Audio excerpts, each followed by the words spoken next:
Hi everybody and welcome back to Weird Tropicals. Today I thought I'd come to you with a bit of a damage report, what my garden looks like after all the snow and ice that we've had. It's coming to the start of spring now, so I thought I'd show this video just so you don't have to ask so many questions in like the group chats and stuff. Is this normal for this type of year, blah blah blah, what's died back, what's looking brown. So if it looks similar in my garden, at least you know you're cooking on gas, because my stuff always comes back. So without further waffle, let's get at it. I'm going to show you the damage report on the garden. I'm not going to do a typical YouTuber trick and pretend that the garden's absolutely devastated. It isn't. And the reason it isn't is because I chose the right plants.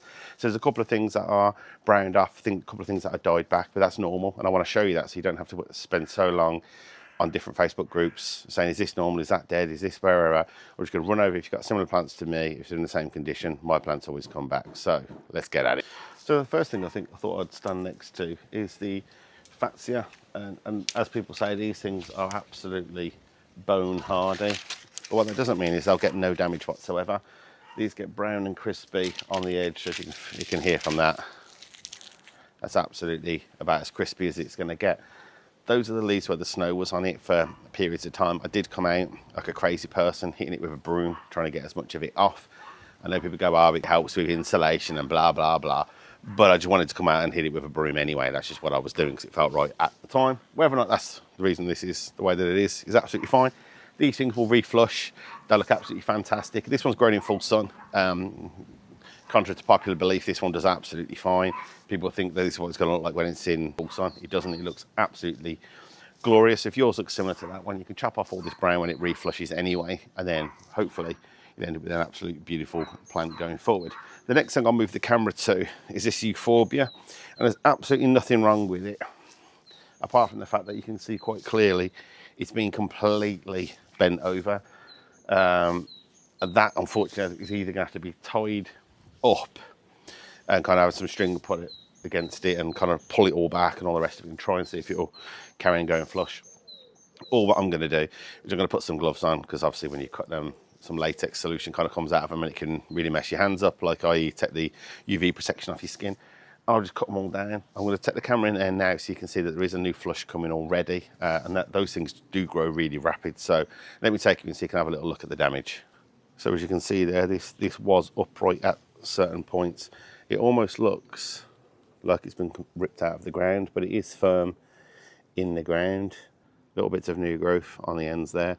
So I am going to cut them back and let them do their thing as well. So the other one that's for is the Euphorbia John Phillips.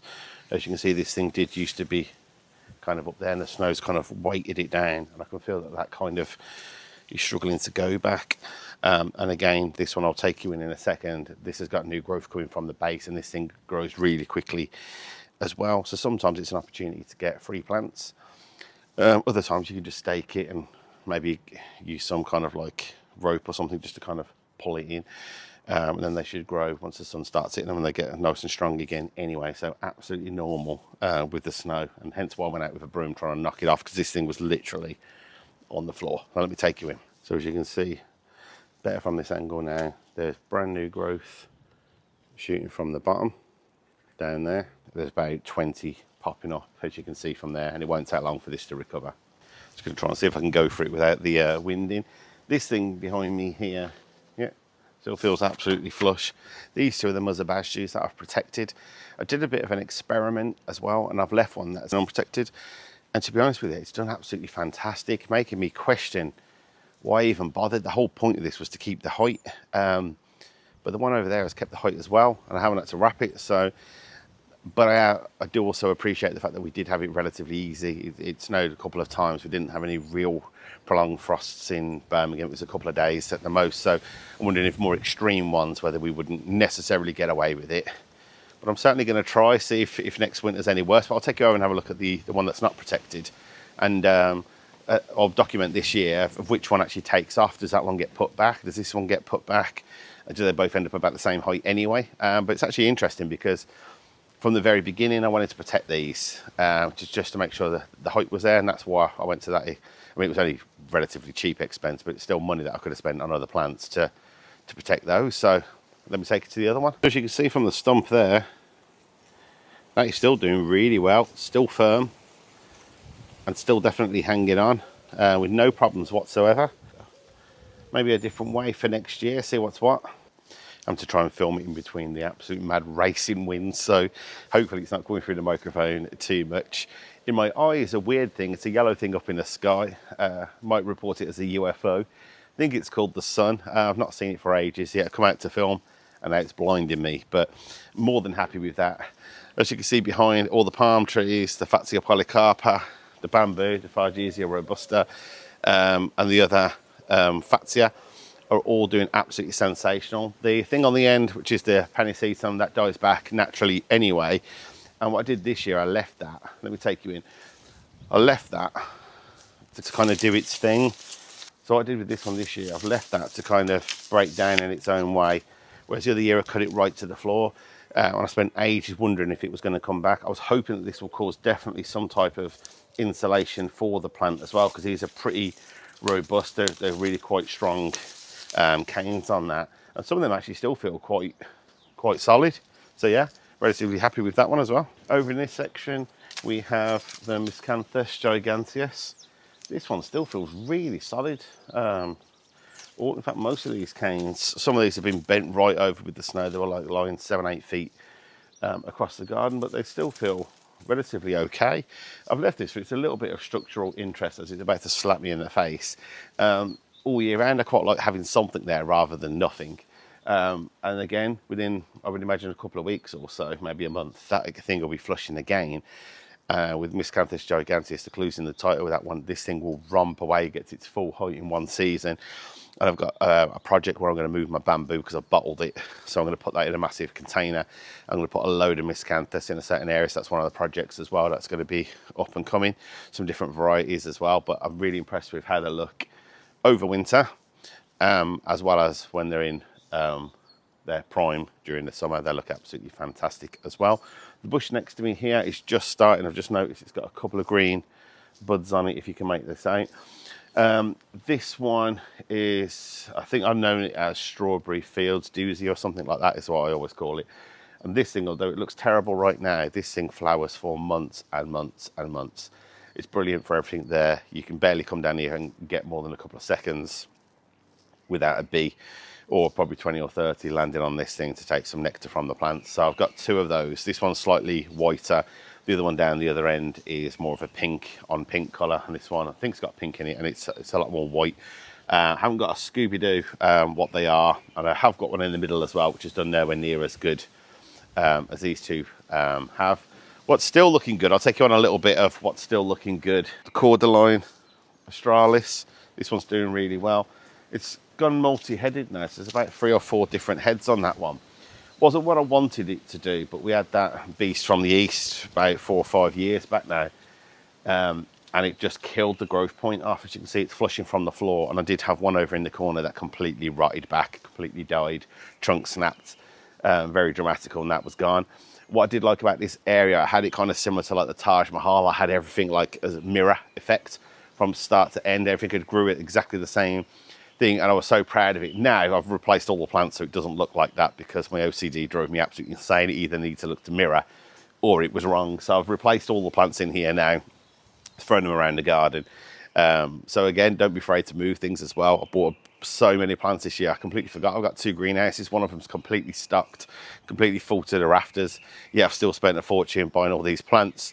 But typical gardener, if there isn't a hole that I can find to put these plants in, I'm going to make one. So we'll figure something out. At the minute, I'm kind of at that stage where I feel kind of lost, like I've got no plan. I've got a load of plants, I don't know where to start. So hopefully, if it's anything like yourself, I'm looking at other people's gardens, have a look at their garden tools, seeing what looks good in different months. I've even looked back at my own to see what on earth was still there in September, because I know that the area that I was in a moment ago has got hostas and stuff in there. So sometimes when you're looking at the garden, some of the holes or the gaps and stuff that you've got there aren't actually holes. The gaps are things that are going to be coming up out of the ground to grow again. So it's worth kind of doing like a little bit of this, a little bit of documentation, just so you know kind of how I can plan. And I'm maybe going to try and get organised, but it's just not the way that my brain works. I kind of pick stuff up, a shovel, chuck it in and see what happens. So we'll see if I can get more organised going forward, but I wouldn't count on it. On to the next board, I'll show you what's looking good over there as well.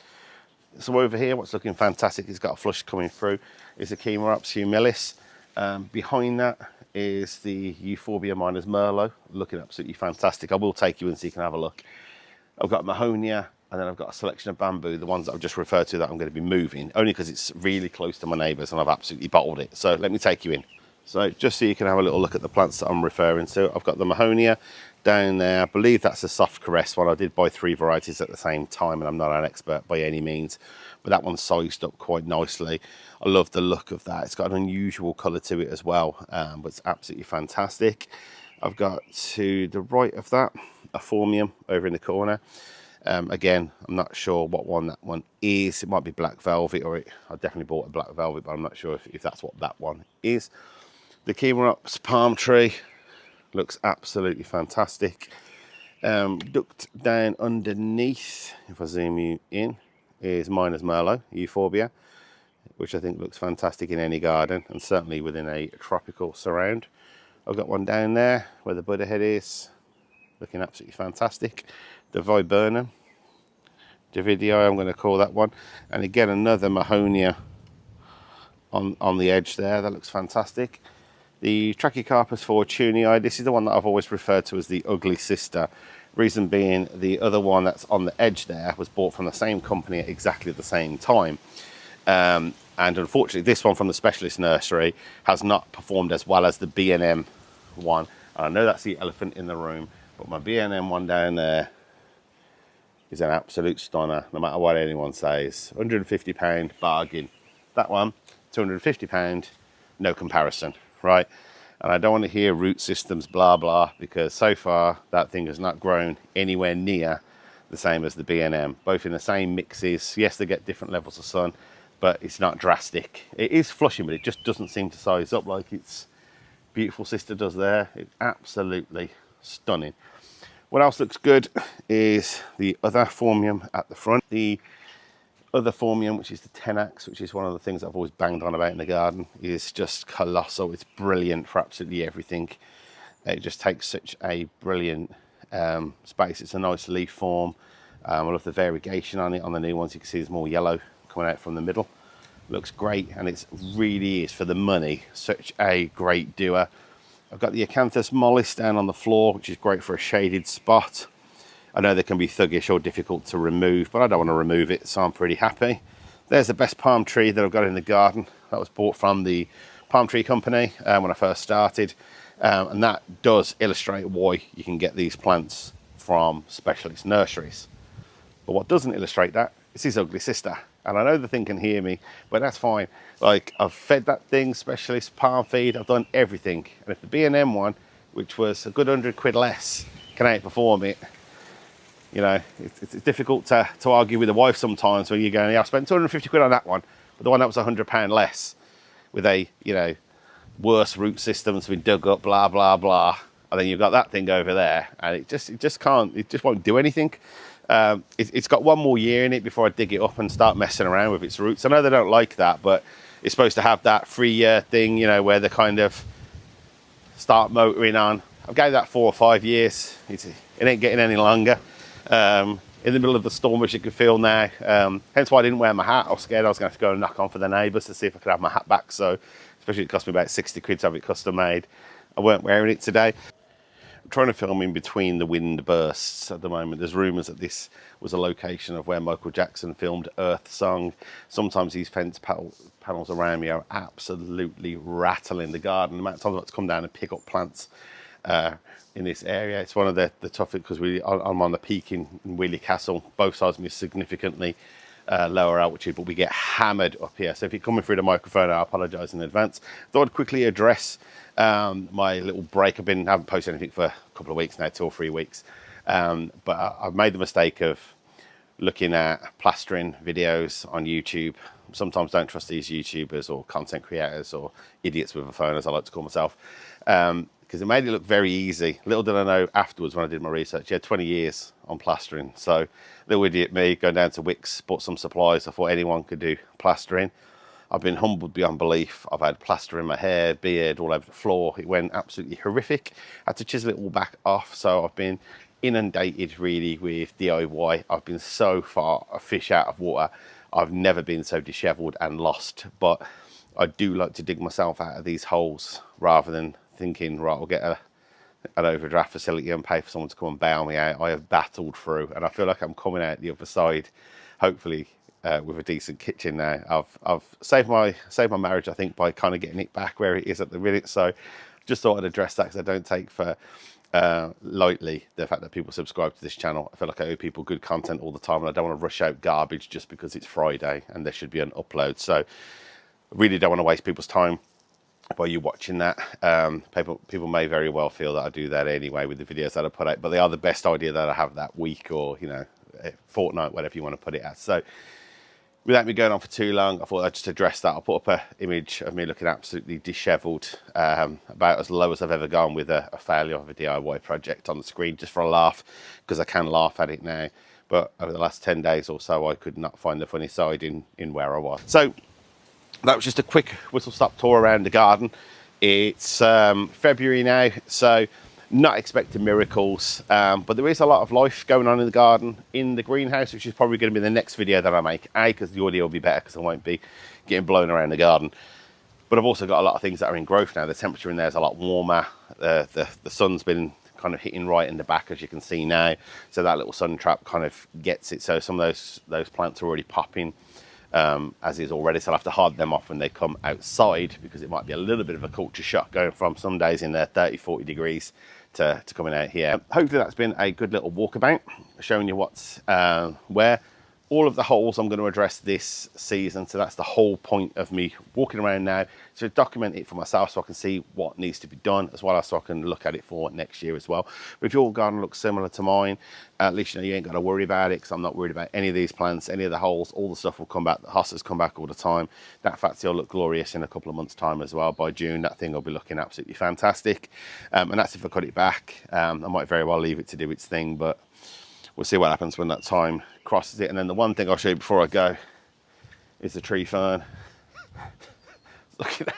It looks about as dishevelled as me with the plastering. I know you don't have to be potentially as overzealous with the, or if that's even the right word, of babying that thing. It cost me a fortune, so I just thought I'm going to put some fleece in there, whether it's the right thing, wrong thing to do. I'm not bothered it's staying like that until it flushes. And then we can go from there. It's my first year having it, so it's got a massive stake to kind of hold that in the ground. But like I say, hopefully some of this stuff was useful. As I said at the start, I do appreciate every single person that subscribes to the channel. Anybody that gives me any time at all. I still find it amazing that many people want to listen to you speak about anything. So appreciate every single one here. But without further waffle, I'll try and get better at uploading the videos. But unfortunately, because the way that my mind works, we've got about 50 million ideas or nothing. So it might be one of those sporadic channels. I don't think it's ever going to be one that uploads on a Friday every single week, because of the way that I am, unfortunately. But thank you very much for watching. I do appreciate it. Thank you.